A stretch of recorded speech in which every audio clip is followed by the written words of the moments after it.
meillä kaikilla on vain yksi elämä ja sen pitäisi tietenkin olla, niin kuin, varsinkin jos se eläin joutuu elämään ihmisen niin kuin,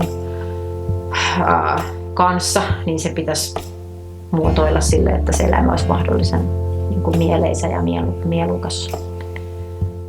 Välillä sitä jää miettimään, että ei vitsi, että toi eläin, niin kuin, että sitä ei olisi nyt olemassa ja tuossa se on niin kuin täysin elinvoimainen, että miten suurista asioista ihminen päättää eläimen kohdalla.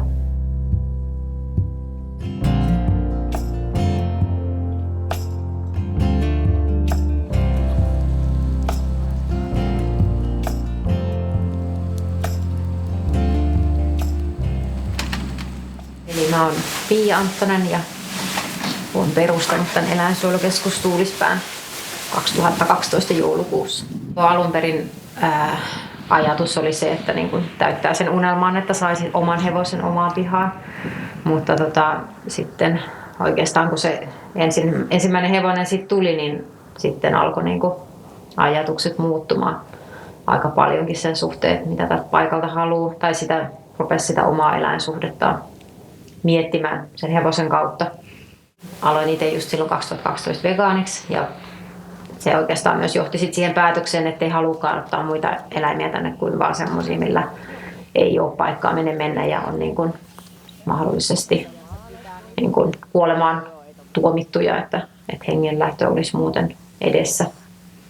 Mä en tiennyt, että tämmöisiä turvakoteja on edes olemassa.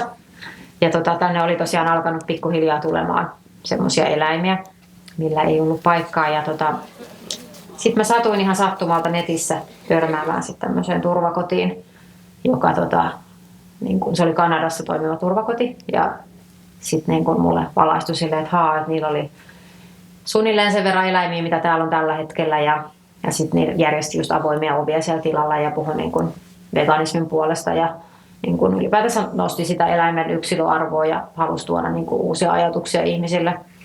Ja se oli hirveän semmoinen lämminhenkinen ja helposti lähestyttävä. Ja sitten tosiaan niin kuin samana iltana niin kuin mä päätin, että mullahan on niin kuin kaikki puitteet, mitä tämmöinen paikka niin kuin tarvitsee olemassaolonsa, niin olemassa. Ja on niin kuin periaatteessa jo tämmöisiä eläimiä niin kuin, sen enempää niin kuin valitsematta on niin kuin tullutkin tänne. Niin sitten se oli oikeastaan se päätös helppo ja mä tein sen niin kuin saman tien. Sen enempää ehkä silloin ajattelematta, että mitä kaikkea tulevaisuus voi tuoda tullessaan, mutta että oikeastaan tulevaisuus on tuonut vaan niin kuin hyviä asioita tullessaan, että tosi mahtavaa on ollut huomata se, että miten vastaanotto on ollut niin positiivinen.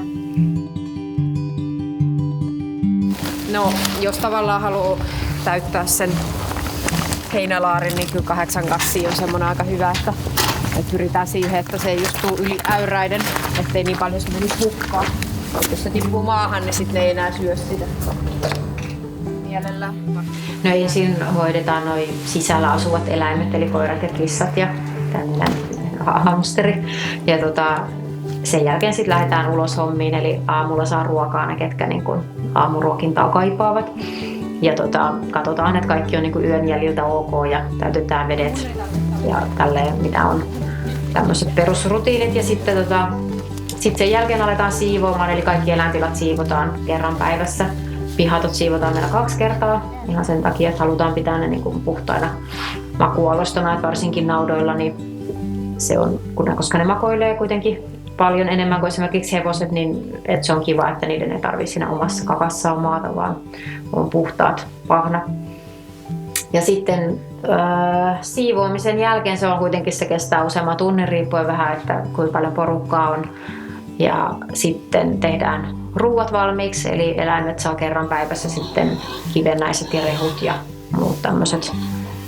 Välillä kuivaa leipää ja tuoreet vihanneksia ja muuta tämmöistä, että suurimman osalla näillä on siis hevosilla ja lehmillä on vapaa heinä. Eli niillä on niinku silleen ruokaa koko ajan tarjolla, mutta sitten nämä lisäruuat on ne kerran päivässä.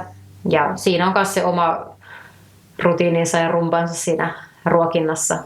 Ja samalla sitten hoidetaan eläimet, että tarkastetaan, että on ok, ei ole mitään haavoja ja tarkkaillaan, että miten ne syö ja että onko kaikki ok. Ja sitten tosiaan illalla on vielä sit niin kuin iltatalli, että ruokitaan ne eläimet, mitkä ruokaa saa, niin kuin nämä puput ja marsut. Ja sitten linnulta katsotaan just kaikki, että vedet on ok ja kaikilla on niin kuin, mitä ne että ne, mitä ne tarvitsee yötä varten, niin on kunnossa. Tästä on niin kuin muodostunut aika semmoinen yhteisöllinen paikka ja sosiaalinen paikka. Ja sanoisin, että aika tärkeässä osassa tämä varmaan ihmiset, kenellä on samanlaisia ajatuksia, niin tämä on niin kohtaamispaikka. Eli varmasti uskoisin, että myös hyviä ystävyyssuhteita on luotu täällä. Että erilaiset ihmiset tapaa toisiaan ja on täällä vapaaehtoistyössä ja tutustuu niihin tosiaan samalla lailla ajatteleviin ihmisiin. Niin se on tämmöistä verkostoitumista myös samalla.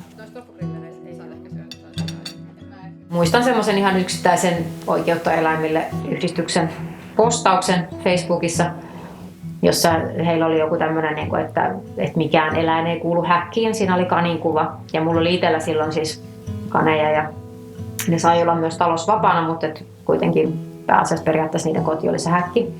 Ja mä loukkaannuin siitä. Mä ajattelin, että miten ne kehtaa sanoa, että mä pidän niin hyvää huolta mun kaneista, että miten ne voi tolleen sanoa. Mutta siitä jäi kuitenkin joku semmoinen, mitä jäi miettimään. Ja sitten silleen, että ei perhana, että ne on oikeasti oikeassa. Tai silleen, että niinhän se menee. Että mikä sen se ihminen, ihmisen itsekkyys ja oma halu, vaan ottaa eläin ja tuijottaa sitä tai silitellä, mitä siitä sitten saakin. Niin, että onko se sille eläimelle sitten oikein. Ja mä aluksi ratsastin kyllä. Mutta sitäkin alkoi siinä ratsastaessa jotenkin kyseenalaistaa, että mulla oli muun muassa sellainen hetki, että ratsastin siis tällä ensimmäisellä hevosella Jimillä ja rupesin miettimään sitä, että miten hullua, että sillä on ne kuolaimet suussa ja miten mä vetelen sitä, ohjailen sitä semmoisen rautakappaleen kanssa ja että tekisinkö mä silleen muille eläimille. Että voisinko mä laittaa vaikka koiralle rautapalan suuhun. Ja se oli semmoinen hirveän hetki, milloin jotenkin ymmärsi semmoisen, että mitä ihmettä mä oon tekemässä, vaan että mä oon tottunut tämmöisiä, että eläimiä tai hevosia näin kohdellaan, niin että tää olisi oikein. Ja mä heitin saman tien ohjat kaulalla ja siis mä purskahdin itkuun. Siis se oli jotenkin niin vahva se semmoinen elämys, että mitä ihmettä. Ja sitten kun me tultiin takaisin sieltä, niin sen jälkeen mä en sitten ikinä enää kuolaimia Jimin suuhun laittanut. Ja muutenkin se, ehkä kun sille kyseenalaistamisen tielle lähti, niin sitten sitä alkoi kaikessa muussakin miettimään sitä. Ja sitten mä olin ollut tosi pitkään kasvissyöjä. Ja oikeastaan sitten kun alkoi netissä seuraamaan sit jotain tämmöisiä eläinoikeusfoorumeita ja muita, niin sitten herätti niitä ajatuksia. Ajan henki on sille, että eläinasioista puhutaan paljon enemmän ja aletaan ymmärtämään, että ne on tiedostavia ja tuntevia yksilöitä ja niillä on myös erilaiset tarpeet, mitä ehkä nykytuotannossa niille tarjotaan. Tulee välillä sellaisia kohtia, että sitä rupeaa miettimään, että vaan seisoskelet vaikka ja katot, kun joku eläin liikkuu ja on elossa ja tekee asioita, mitkä sille on tärkeitä juttuja. Ihan vaan kokee asioita, vaikka se olisi vesisade ja se voi olla vähän nyreä, mutta että se saa kokemuksia. Niin semmoista jotkut välillä sitä jää miettimään, että ei vitsi, että toi eläin että sitä ei olisi nyt olemassa ja tossa se on täysin elinvoimainen. Et toivoisin, että jokainen kuka täältä lähtee, niin edes jollain tavalla vähän uudelleen arvioisi sitä omaa eläinsuhdetta.